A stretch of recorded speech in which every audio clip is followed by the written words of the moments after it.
I think if I had one of those motorized bicycles, I would prefer doing that than driving, because I think the bikers make a whole lot more money than a driver. I'm back again with another Postmates video on how you could get the best tips on how to maximize on your Postmate game, and to find out about Postmates and different areas and aspects of it. In this video, I'm discussing driving with Postmates.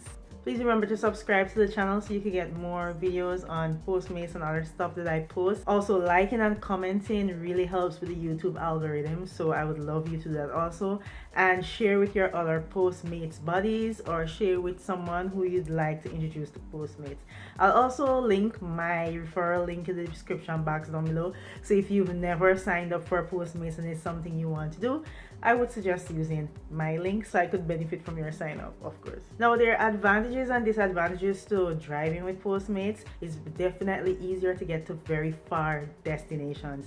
There are some people living so far away, and some of them would give you like big tips and so forth for going all out and delivering their meals to them, especially if it's outside of the city where they ordered. The one thing about driving though is when you work in a city like Manhattan, it's very technical or difficult, I would say, to find parking. So a lot of times, if let's say you've never driven and done Postmates before, you're considering driving for Postmates, a lot of the drivers have to park, like double park, and then they have to put on like their hazard lights and just leave it blinking. You could risk getting a ticket for this, but I think that authorities have become very lenient, especially with private drivers, because they know that there are a lot of these food apps like Ubereats and Grubhub and so forth that drive and deliver food for a person. So I think that they're beginning to cut people a lot of slack when they see persons double parking. You may not want to park in front of a hydrant, because authorities are always less reluctant in giving you a ticket for parking in front of a hydrant. So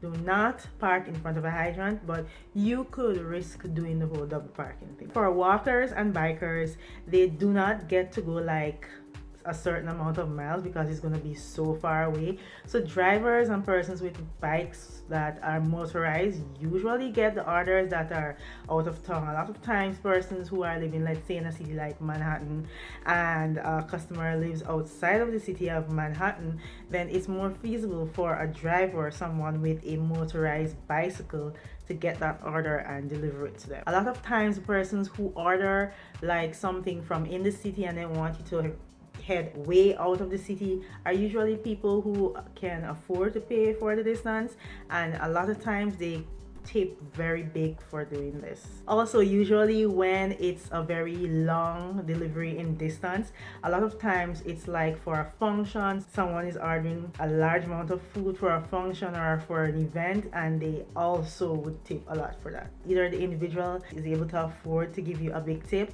or a group of people would come together and give you a tip. Do not go through a drive-through when you're picking up your Postmates order. It is more feasible for many reasons to just park and go inside to pick up your order. Sometimes also when you get to the drive-through, the fast food chain doesn't have the thing that the customer wants, and you have to call the customer and have the customer make adjustments to their order, and that can hold up the line. So a lot of times people who take the orders in the drive-through get really annoyed and say, hey, if you're coming from Postmates or Ubereats or anything like that, do not come into the drive-through line, come inside. It's easier that way and you hold up less traffic. But when you're using Google Maps to find a customer and the address, a lot of times Google Maps map you to an inaccurate address. So let's say, for example, you have to go to 10 Green Acres. Sometimes Google Maps would map you to like 12 Green Acres.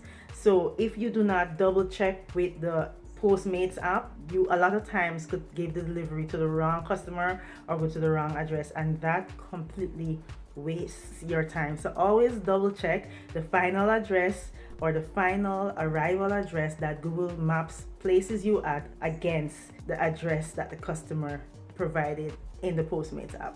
For supermarket deliveries, I urge you to check all the groceries against the receipt. It doesn't matter if it's a trolley full of groceries and it's going to consume time to check the groceries against the items on the receipt. what can happen is that if you pick up the order and you just drop it off to the customer can call you and say, hey, I'm missing 2 items from my order, I'm missing 3 items. So that would leave you to have to go back to the customer, get the receipt, maybe even get the items, head back to the supermarket, double check with customer care to ensure that everything is or is not there, or to verify or query who made the error.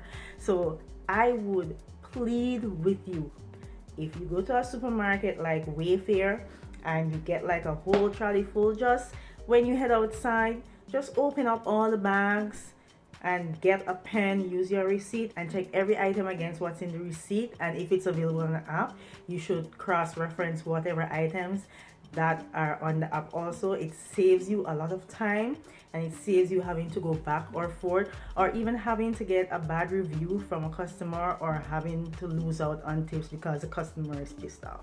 Now this may sound a bit weird and I know that it's happened to you before. It's like you buy a couple of stuff from Amazon and when the packages come to your house, you're wondering, what did I order? Trust me, customers do that with food also. A lot of times people place an order and they totally forget that they ordered food. So a lot of times you'd call them up and you'd tell them, hi, my name is Jane, I have your order. And they're like, who? I don't know who you're talking about. It's like, calling from Postmates, this is Jane, you ordered X, I'm at X address.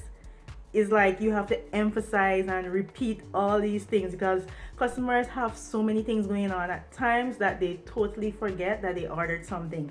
And then because they are not familiar with you or your name and they're just using the app and they're more familiar with the name Postmates, it's best to say calling from Postmates. And sometimes the persons are going to seem lost as though they don't know what you're talking about.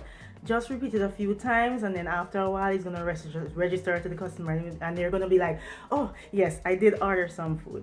I would say that the absolute worst time to do Postmates in a car is when it is raining.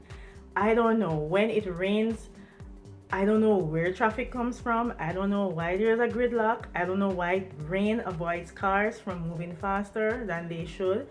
I have a theory that when it starts raining, everyone just gets into their car and decides to drive instead of walk. So definitely you would have to consider your options, weighing the pros and the cons with having to deliver in the rain. Usually when it rains, the order status goes up way more, and this is because customers don't want to get wet or it's inconvenient for them to go out into the rain and get their food. So a lot of times it's much better to have a bike.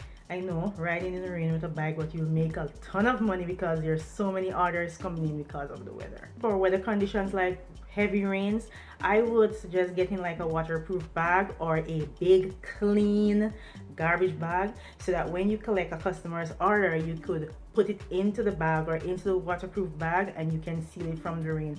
A lot of times customers are so appreciative of the fact that you can bring them a dry meal, a dry bag, neatly handed over to them, even though it's raining cats and dogs outside. It's something that I highly recommend. I also recommend that even though you're driving, still walk with an umbrella because you're aiming to please the customer, and a lot of times people are not having the best day, and if you can present them with like a hot meal that's presentable and not soaking wet, you can make someone's day or night just by going out of your way for that. Now this is a driver's rule that everyone is usually familiar with, but just in case you don't know, turning the AC all the way up to max to defog your glass really does go a long way. You're warm and you're breathing out warm air, and then you have hot food in the car. A lot of times when it's raining a lot, that temperature from within the car gets the glass kind of foggy.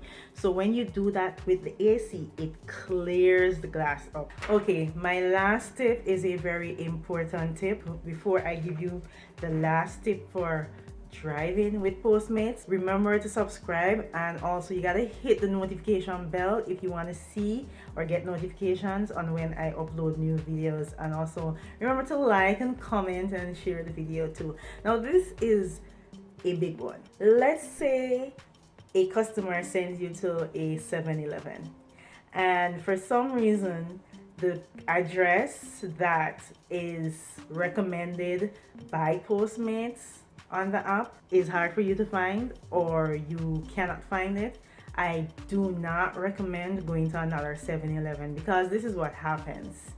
Postmates always recommends you to go to a specific location because they're tracking you. If you go to a 7-Eleven that is not the same 7-Eleven that Postmates recommended, they will not let you complete the order and move on to the next step, which is finding the customer's address. Trust me, you do not want to do that. Biggest mistake. So always ensure that you're working with the franchise address in the Postmates app. Do not go to your own 7-Eleven or your own McDonald's. You have to go to the specified one in the app, because if you're not at that location, they will not allow you to continue. And if you can't continue, you can't get the customer's address, right? Makes sense. Now I've done several other Postmates video and I'll link those in the description box down below. If you have any questions at all, I'm going to start making videos based on questions that persons asked that I did not address in the videos. I think the most common question that people ask me about Postmates is if persons can walk and do Postmates. It's a yes.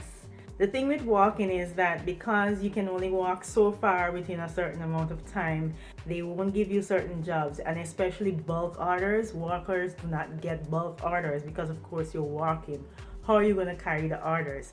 So if you're not into the whole bicycle thing or motorbike thing, driving is your next best option. It's more comfortable, it gets you there faster. The only thing you have to worry about is like a gridlock. I always would recommend persons to try their very best and to look at creative ways in how you could just make the customer happy. I'll see you in the next one. Bye.